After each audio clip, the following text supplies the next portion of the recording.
Please पूछिए। Thank you sir. Kalpesh ji, Sagar से हैं आप, यस सर। बुंदेलखंड से। Yes sir. आपके नाम का क्या मतलब है?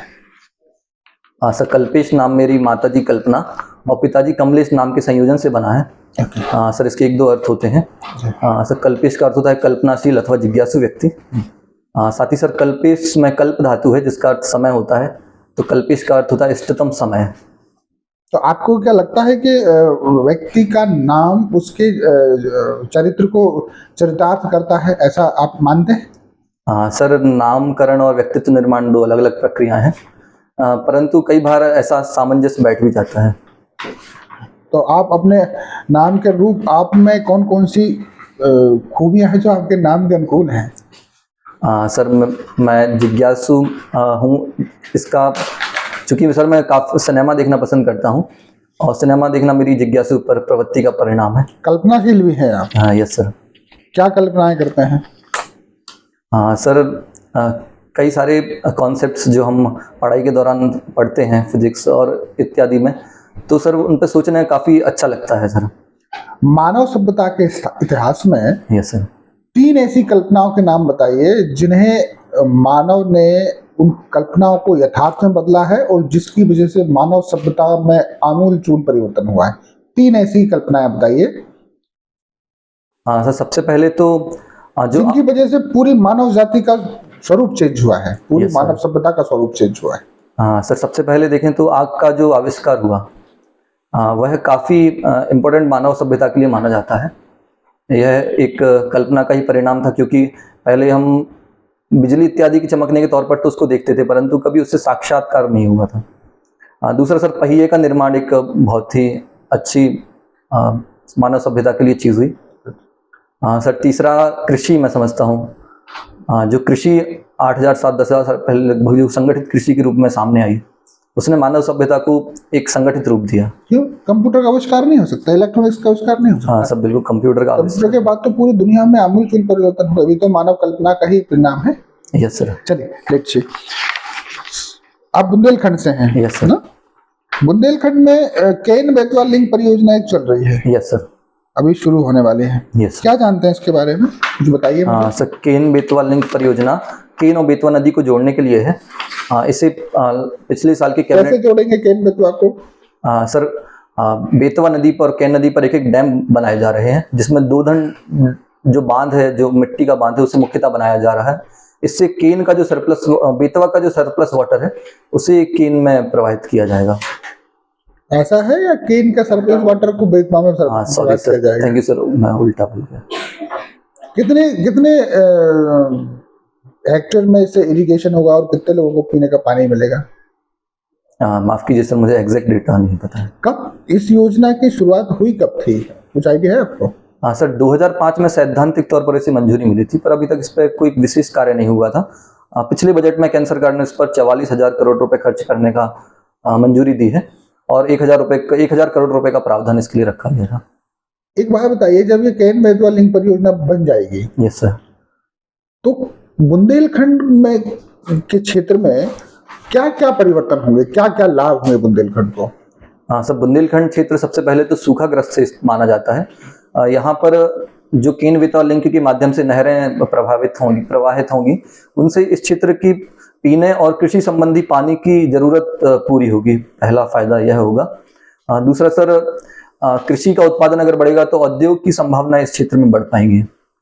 सर, तीसरा फायदा, चूंकि इस क्षेत्र में वनावरण काफी कम है, तो मैं समझता हूँ अगर पानी की जरूरत बढ़ती है तो इस क्षेत्र इसमें तो फॉरेस्ट एरिया बहुत सारा जा रहा है। हाँ यस और सर। जो वन अपन तो खत्म कर रहे हैं इससे, वन जो केन बेतवा जहाँ बन रही है, पन्ना सर। टाइगर रिजर्व भी उसमें जा रहा है। हाँ सर, पन्ना टाइगर रिजर्व का काफी बड़ा एरिया है इस क्षेत्र के फिर अब वनीकरण कैसे होगा इससे? हाँ तो खत्म ही करना हाँ है। सर, वनीकरण सर लॉन्ग टर्म में इसके बेनिफिट देखे जा सकते हैं सर। शॉर्ट टर्म में हम जरूर देख रहे हैं कि पर्यटन को बढ़ावा नहीं मिलेगा आपका इसमें, तब पर्यटन को बढ़ावा मिलेगा। हाँ सर, पर्यटन संबंधी 5-6 डैम बनाए जा रहे हैं, कैनाल बनाई जा रही है, तो आपको नहीं लगता कि पर्यटन का बढ़ावा मिलेगा? यस सर, जल पर्यटन संबंधी पर्यटन को इधर एक बढ़ावा। बहुत बड़ी समस्या बुंदेलखंड की है। Yes sir. यहाँ से हजारों लोग पलायन करते हैं प्रतिवर्ष। Yes sir. और आपको नहीं लगता कि जब औद्योगिकरण बढ़ेगा, केन बेतवा के आने से कृषि उत्पादन बढ़ेगा, तो उन लोगों का पलायन रुकेगा? निश्चित तौर पर सर, पलायन संबंधी जो बड़ी समस्या है उसका समाधान केन बेतवा के द्वारा। अभी आपने एक बात कही कि बुंदेलखंड सूखाग्रस्त क्षेत्र है। Yes sir. क्या मुझे बता सकते हैं कि बुंदेलखंड सूखाग्रस्त क्यों है? इसका सबसे महत्वपूर्ण कारण क्या है? सर, इसके कुछ कारण हैं। सबसे महत्वपूर्ण कारण के रूप में मैं देखता हूं कि चूंकि बुंदेलखंड का क्षेत्र बुंदेलखंड के पठार पर अवस्थित है और बुंदेलखंड का पठार ग्रेनाइट नीस चट्टानों से बना हुआ है, तो यहाँ पर पानी का पर्कुलेशन काफी कम हो पाता है। साथ ही चट्टान काफी कठोर है, तो ग्राउंड वाटर लेवल भी बढ़ नहीं पाता और पानी को खींचना आसान नहीं है। साथ ही सर, चूंकि ढलाव इसका ऐसा है कि नदियां काफी तीव्र धार से यहाँ से बह जाती हैं और पानी को हम रोककर कई उपयोगों में नहीं ले पाते। तो बुंदेलखंड में ऐसी कोई महत्वपूर्ण नदी है नहीं। कुछ नदियां बुंदेलखंड के इस तरफ से, कुछ उस तरफ से प्रवाहित हो जाती है। ऐसा क्यों कि बुंदेलखंड के बीच में कोई नदी नहीं? सर, एकमात्र नदी बेतवा नदी बुंदेलखंड के पठार को काटते हुए निकलती है। वो भी लगभग उसके पूरा पश्चिम तरफ से होकर जाती है, मैन बुंदेलखंड से होकर नहीं जाती। हाँ सर, माफ कीजिए, मैं अभी इस कारण को नहीं सोच पा रहा हूँ।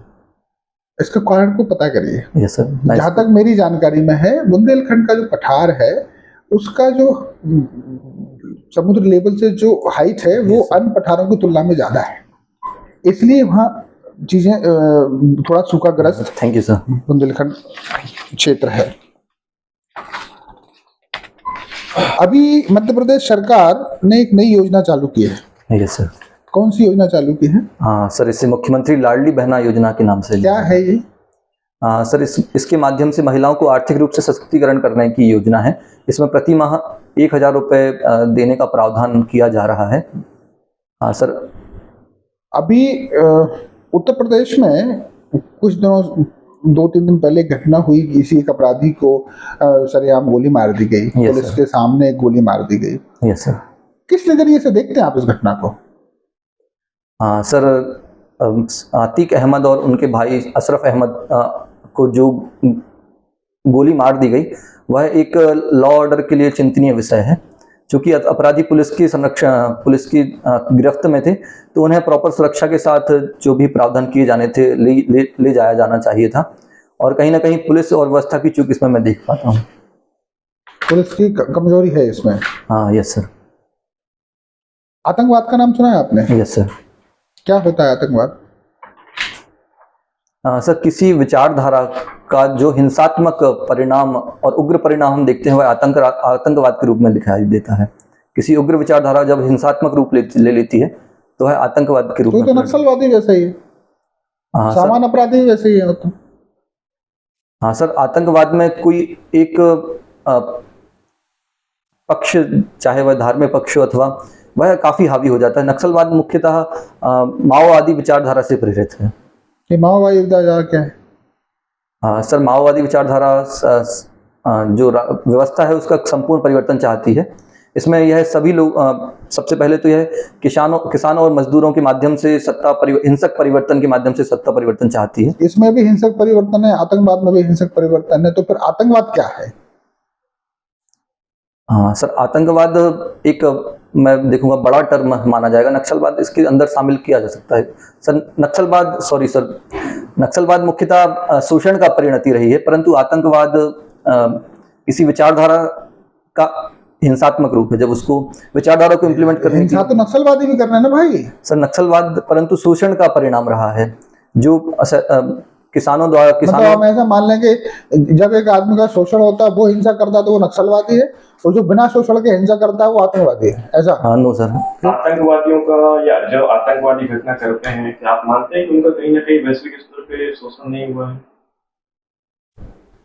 या कुछ आतंकवादी संगठन वैश्विक स्तर पे भी काम कर रहे हैं? Yes sir. तो उनका कुछ उनके क्षेत्रों में किसी महाशक्ति या किसी हस्तक्षेप के कारण उनका परिणाम या महाशक्तियों के बीच में उलझने की परिणति के रूप में उसको देखते हैं, तो क्या आप नक्सलवाद को शोषित मान रहे हैं और आतंकवाद को इस प्रदेश में नहीं देखते हैं? हाँ सर, निश्चित तौर पर आतंकवाद का एक कारण जो पावर बैलेंस के समय महाशक्तियों के बीच में जो मध्य एशिया में किया गया, उसके परिणाम स्वरूप आतंकवाद की परिणति देखी गई है। सर, नक्सलवाद मुख्यतः शोषित और किसानों द्वारा जो उनके माध्यम से आवाज उठाई गई और उसमें हिंसात्मक परिणाम जब उसका हो गया, तब वह नक्सलवाद के रूप में सामने आया।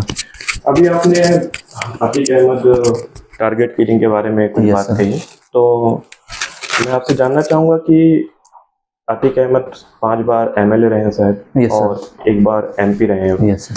तो भारत में राजनीति के अपराधीकरण के आप क्या कारण मानते हैं? इसके सामाजिक, आर्थिक और राजनीतिक कारण के बारे में कुछ बताएंगे? क्यों ऐसा अपराधीकरण हुआ है राजनीति का? सर, सबसे पहले तो क्योंकि हमारे जो चुनावी व्यवस्था है वह मुख्यतः चुनाव जीतने पर ज्यादा ध्यान देती है, केंद्रित है। तो इससे कहीं ना कहीं कुछ ऐसे तत्वों को टिकट पार्टियों द्वारा वितरित किए जाते हैं जो बाहुबल सक्षम हैं और जो चुनाव जीतने की क्षमता रखते हैं। उसमें उनकी बैकग्राउंड में शैक्षणिक योग्यता इत्यादि का ध्यान उतने स्तर पर नहीं दिया जाता है। तो कहीं ना कहीं राजनीतिक संरक्षण एक इसका बड़ा कारण है। दूसरा सर, क्योंकि जीतने वाले उम्मीदवारों से कई सारे और इनको, जैसे आप अपराधी चुनाव जीत रहे हैं, आप बोल रहे हैं, तो कहीं ना कहीं जनता की कुछ सहानुभूति मिलती है। वो किस कारण से मिलती है? चुनाव जीतते कैसे हैं? क्या ये व्यवस्थाओं की कमियों का परिणाम नहीं है? सर, अपराधियों द्वारा एक ऐसा माहौल तैयार कर लिया जाता है उस क्षेत्र में जो वह अपनी बात को लोगों तक अच्छे से कन्वे करने में सक्षम होते हैं और लोग कानून और व्यवस्था के ऊपर उतने अच्छे से विश्वास नहीं कर पाते हैं, और इस कारण वह मैं समझता हूं कि वो कारण है कि लोग उनको वोट दे देते हैं। अच्छा, आप बुंदेलखंड से हैं, जैसे कि आपके जानकारी मिली। बुंदेलखंड में जो वर्षा है, यस सर, मानसूनी, दक्षिण पश्चिम मानसूनी वर्षा है, वो किस तरीके से होती है, किस शाखा से होती है, कुछ बता पाएंगे? Yes sir. सर, दक्षिण और औसत रेनफॉल वो क्या है वहाँ का लगभग? हाँ सर, औसत रेनफॉल यहाँ 70 से 100 सेंटीमीटर के बीच में वार्षिक रेनफॉल है। अच्छा। हाँ सर, यह मुख्यतः जो दक्षिण पश्चिमी मानसून है उसकी बंगाल की खाड़ी की शाखा से मुख्य वर्षा यहाँ पर होती है, जबकि जो कहाँ से प्रवेश करती है बंगाली खाड़ी की शाखा यहाँ पर? सर, पश्चिम बंगाल से होती हुई उत्तर प्रदेश और उत्तर प्रदेश से बुंदेलखंड के क्षेत्र में पहुँचती है। यह झारखंड और छत्तीसगढ़ से होकर भी यह वर्षा बुंदेलखंड के क्षेत्र में पहुँचती है। जी कल्पेश जी, अभी कुछ दिन पहले किसान संगठनों का एक प्रतिनिधि मंडल एक प्रतिवेदन तैयार कर भारत के कृषि मंत्री से मिला था। Yes sir. उनकी मांग थी कि जो एमएसपी है, सुना होगा एमएसपी, इसको कानूनी रूप दिया जाए। Yes sir. क्या नजरिया रखते हैं इसके बारे में आप, एमएसपी को कानूनी तौर पे प्रस्तुत करने में? Yes sir. Sir, MSP minimum support price है जो फसलों के लिए सरकार घोषित करती है। सर, किसान संगठनों की यह मांग जरूर है कि एमएसपी को कानूनी दर्जा दिया जाए, परंतु यह हमारे बजट के फिस्कल पर काफी बड़ा एक लॉस और बर्डन के रूप में देखा जाता है। सर, इसके विपरीत हमें कुछ और अन्य वैकल्पिक व्यवस्थाएं तैयार करनी चाहिए जिससे किसानों की आय बढ़े और सरकार का जो बजट डेफिसिट है वह भी ना बढ़े। तो आप कहना चाहेंगे कि एमएसपी को कानूनी रूप नहीं दिया जाए? सर, मैं समझता हूँ कि कोई और हमें वैकल्पिक साधन तलाशने चाहिए, जैसे क्योंकि बताइए, मतलब भारतवर्ष की जो अर्थव्यवस्था है, यस सर, कृषि प्रधान अर्थव्यवस्था है। Yes sir. मैं समझता हूँ लगभग 69% लोग कृषि पर। Yes sir. तो समाज के एक इतने बड़े वर्ग के लिए आप ये कह रहे हैं कि उस पर पूंजीगत भार सरकार की अर्थव्यवस्था पर आएगा? Yes sir. सरकार तो जनता के लिए है ना, और एक इतना बड़ा वर्ग है उसके लिए बनाने में क्या समस्या है? सर, अगर हम सर एमएसपी को कानूनी दर्जा देते हैं तो हमें निश्चित तौर पर किन्हीं ऐसी योजनाओं से कटौती करनी पड़ेगी और पैसा उन योजनाओं से खींचना पड़ेगा जो हम एमएसपी के लिए लगा सकते हैं। एक बात बताइए, इसको एमएसपी को कानूनी दर्जा देने से सर ने कहा अभी, कानूनी दर्जा अगर आप दे भी देंगे तो उससे फर्क क्या पड़ेगा? सरकार तो भी खरीद रही है। Yes sir. भाई, न्यूनतम सपोर्ट प्राइस पे सरकार आज भी खरीद रही है। Yes sir. अगर कानूनी रूप दे भी देंगे तो क्या फर्क पड़ेगा उससे? वो फर्क बताइए कि इससे कानूनी दर्जा देने से इस पे ये इफेक्ट पड़ेगा। Yes sir. सर, कानूनी दर्जा देने से सभी प्राइवेट और पब्लिक खरीदारों पर यह बाध्यता हो जाएगी कि वह उस एमएसपी पर ही फसल को खरीदें। सर एमएसपी पर फसल खरीदने से बाजार में मुद्रास्फीति बढ़ने की काफी ज्यादा संभावना हो जाती है। वर्तमान समय में भी सरकार फूड इन्फ्लेशन कंट्रोल करने के लिए काफी प्रयास कर रही है, और अगर थोक खरीदारी द्वारा जो अगर और हायर रेट पर फसल खरीदी जाएगी तो कहीं ना कहीं बाजार में मुद्रास्फीति संबंधी समस्याएं आएंगी। आपके इसमें लगता सरकार तो खरीद रही है, Yes, sir. सरकार तो अपने फंड से न्यूनतम सपोर्ट प्राइस पर खरीद रही है। Yes sir. अगर इसको लीगली हम कानूनी तरह से देंगे तो जो व्यापारी है, आप जो किसान के मूल फसल को बहुत कम मूल्य पे खरीद लेता है, यस सर। वो भी बात हो जाएगा उससे खरीदने की। Yes sir. तो ये तो किसान के लिए बात, उसमें सरकार का बर्डन कहाँ आना है? हाँ। सरकार के ऊपर तो बर्डन नहीं आना, वो तो निजी व्यक्ति खरीद रहा है, व्यापारी खरीद रहा है, फिर सरकार की अर्थव्यवस्था पे कहाँ से बर्डन आएगा? हाँ सर, अगर हम जो खरीदारी व्यापारी द्वारा की जा रही है उसके लिए प्रॉपर फूड प्रोसेसिंग इंडस्ट्री के थ्रू उसको प्रोसेस करके और बाजार में उतार सकते हैं सर। कई हम देखते हैं कि कई सारा धान जो सही नहीं है सर, मैंने पूछा वो ये सही नहीं, आप विषय अंतर बोल। हाँ सॉरी सर। चलिए, इतिहास में आपने एक क्षेत्र के बारे में पढ़ा होगा दक्षिण भारत में, कृष्णा तुंगभद्रा दोआब। यस। और इस दोआब के लिए दक्षिण भारत में जो दक्षिण भारत की डायनेस्टी थी उनके बीच में बहुत लड़ाइयाँ हुई। यस। ऐसा क्या महत्व है इस दोआब का, जरा मुझे बताइए।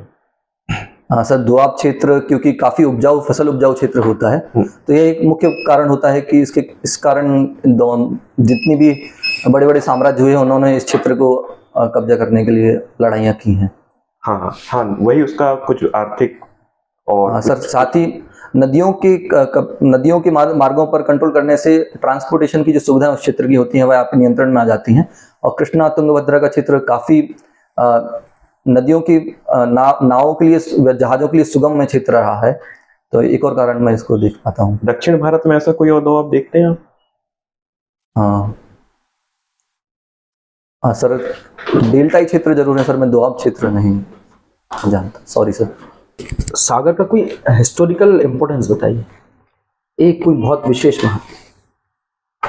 हाँ सर, सागर वाले क्षेत्र को, सागर के आसपास के क्षेत्र को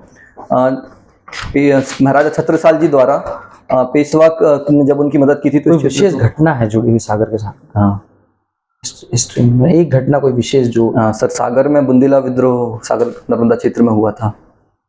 एरन का नाम सुना है? Yes sir. क्या है? हाँ सर, एरन एक ताम्रपाषाणी काल का स्थल है जहाँ से कई सारे ताम्रपाषाणी संस्कृति के अवशेष मिले हैं सर। साथ ही इस क्षेत्र में सबसे महत्वपूर्ण सती प्रथा का अभिलेख प्राप्त हुआ है। ये EWS से आता है? Yes sir. ये आपको नहीं लगता कि जो है एक तरफ चर्चा चल रही कि सरकार को आरक्षण को खत्म कर देना चाहिए और दूसरी तरफ ये नए नए तरीके निकल जाते हैं आरक्षण को लाने के लिए? हाँ सर, आरक्षण वर्तमान समय में एक काफ़ी ज़रूरी चीज़ है जो निचकित तबकों के लिए सामाजिक और शैक्षणिक रूप से सक्षम बनाता है। सर मैं समझता हूँ कि आरक्षण को काफ़ी अभी समाज की जो ज़रूरत इस क्षेत्र में है और इसको कुछ खत्म करने की तरफ हम जा रहे हैं या वापस और बढ़ाने की तरफ जा रहे हैं? सर अगर आर्थिक रूप से कमजोर वर्ग को आरक्षण दिया जाता है तो वह सरकार के द्वारा उठाया गया अच्छा कदम है। आरक्षण का उद्देश्य है आर्थिक सशक्तिकरण।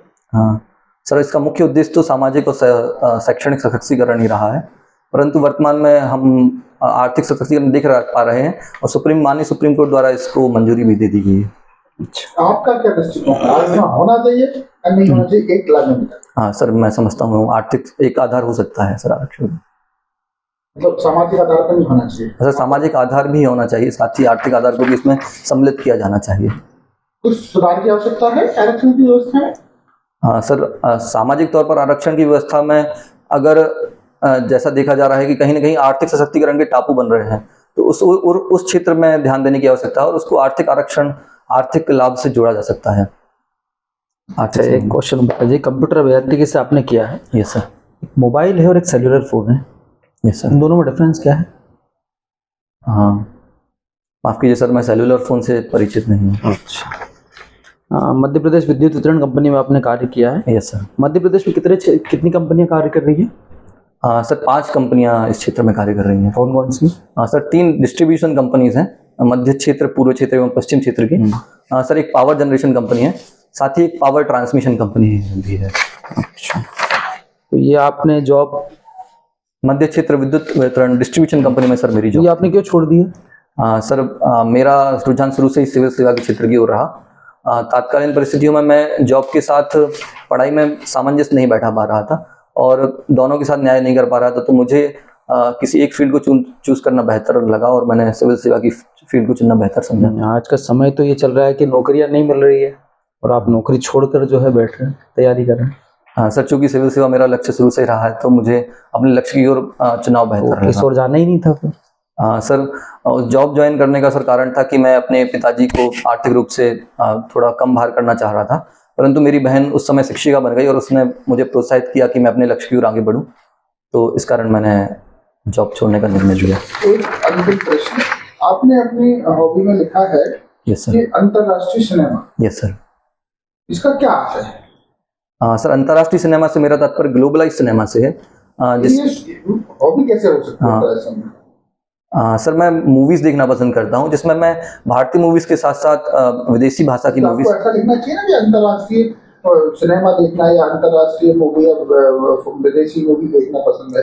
हाँ। अंतरराष्ट्रीय सिनेमा से हम क्या आशा निकाले कि आप सर मेरा आशा अंतर्राष्ट्रीय सिनेमा देखना संबंधी है। तो भारतीय फिल्में पसंद नहीं आती आपको? हाँ सर, मैं भारतीय फिल्में काफ़ी देखता हूँ सर। अंतर्राष्ट्रीय सिनेमा से मेरा तात्पर्य ग्लोबलाइज सिनेमा से, जिसकी शुरुआत भारतीय सिनेमा से ही होती है सर। इसके साथ ही मैं काफ़ी विदेशी भाषा की सिनेमा देखना पसंद करता हूँ। साथ ही OTT प्लेटफॉर्म्स जो वर्तमान में काफ़ी प्रचलित हैं। विदेशी फिल्मों में और भारतीय फिल्मों में यस सर। एक मूलभूत अंतर बताइए, क्या मूलभूत अंतर है? हाँ सर, विदेशी फिल्मों में कहीं भी म्यूजिक इंडस्ट्रीज का कोलैबोरेशन हमें फिल्म सिनेमा से नहीं देखने मिलता है। सामाजिक दृष्टिकोण से? हाँ सर, सामाजिक दृष्टिकोण से अगर देखें तो भारतीय सिनेमा इमोशंस से काफ़ी भरा हुआ है, जबकि विदेशी सिनेमा में इमोशंस उतने ज़्यादा देखने में उनको हाईलाइट नहीं मिलता है। आपको इमोशंस पसंद नहीं है? हाँ सर, मुझे काफ़ी इमोशंस वाली मूवीज। सिनेमा तो आपको विदेशी देखना पसंद है? हाँ सर, मैं भारतीय सिनेमा देखता हूँ, उसके साथ ही विदेशी सिनेमा भी देखता हूँ। आपको लिखा ही नहीं आपने, मतलब प्रायोरिटी पर अंतरराष्ट्रीय सिनेमा। हाँ सर, वर्तमान समय में चूंकि सिनेमा के बीच में बाउंड्रीज का भेद नहीं रह गया है सर, आज के समय में काफ़ी। अंतरराष्ट्रीय लिखना चाहिए था, वो सिनेमा अगला लिखना चाहिए। हाँ सॉरी सर। हाँ सर। अच्छा, कोई अपनी पसंद की मूवी बताइए। हाँ सर, मुझे the pursuit of happiness movie काफ़ी पसंद है। किस बेस पे है ये? सर ये बायोग्राफी मूवी है, जिसमें क्रिस्टोफर गार्डनर करके एक व्यक्ति हुए हैं, उनके जीवन पर ये बनाई गई है। क्या विषय वस्तु क्या है? हाँ सर, उनका स्ट्रगल इसमें दिखाया गया है कि उन्होंने कितने कठिन समय के बाद एक अपना काफ़ी बड़े उद्योगपति बाद में बने, तो उनकी घटना इसमें दिखाई गई है। चलो, थैंक यू।